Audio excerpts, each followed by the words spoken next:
on one side, it is a projection that we are an agrarian state, but on the other side, it poses a challenge that no state can survive with these numbers until and unless the secondary and the tertiary sectors grow. And the contribution of the primary sector, that the agriculture sector, comes down.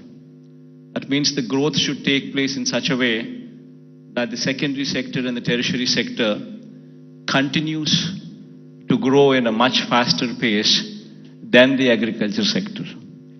Only then we would be in a position to address the challenges that are posed. Only then you would see better growth rates. Only then you would see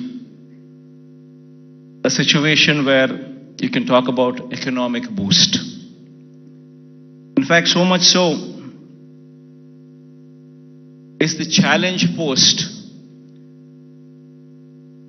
by the bifurcation that in fact we are lost out on Hyderabad. Now, why is it that Hyderabad is so very important to us? And why is it that we losing Hyderabad has an impact on the state? Every state, for it to progress, you need to have an economic engine. And that economic engine, for decades, to our erstwhile state, was Hyderabad. In fact, to give a perspective, the central government those days used the public sector as the main vehicle to stimulate economic growth. In fact, if we were to see the institutions such as IDPL, NMDC, NFC, IICT, and so forth, they were all set up in Hyderabad. Because of the fact that public sector undertakings, these huge investments, came up in Hyderabad, Hyderabad as an area grew beyond any other place in the state. That is the reason why, but once these kind of institutions come up, then automatically it leads to a transformation. It leads to better salaried employees coming out of that location, coming out of that place, which in turn leads to a cyclic effect where better institutions would come up, overall economic growth takes place, and then the city starts moving and growing. Unfortunately for us, it so happened that 90% of the entire PSUs, which to the erstwhile state of Andhra Pradesh, have all come up only in Hyderabad. And because of that, Hyderabad grew at a much faster pace than any other place in the state. In fact, so much so that the services sector in Telangana, for instance, is now currently positioned at a 62.87%, the tertiary sector, whereas the national average is 55%. And in the same, the tertiary state of Andhra Pradesh, we stand at mere 40%. So the agriculture sector, what should be at 17% as a national average, we are at 35%.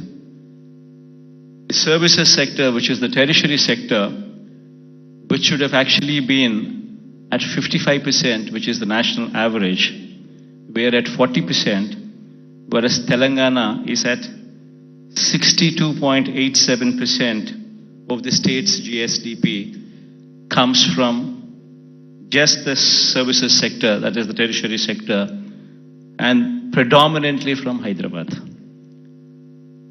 So until and unless you have a similar kind of situation. The Andhra Pradesh's economy, we will never see the rise of the services sector. It's only the manufacturing sector that is, we are on par with the national average, which is 25%, which is the secondary sector. But there is a huge thrust that should be put in the tertiary sector, which should grow leaps and bounds, which is the services sector. And our dependence on agriculture gradually should come down, per se not meaning to say that the growth should come down. The growth in agriculture sector is per se not much. You do not see the kind of numbers what you see in the services sector.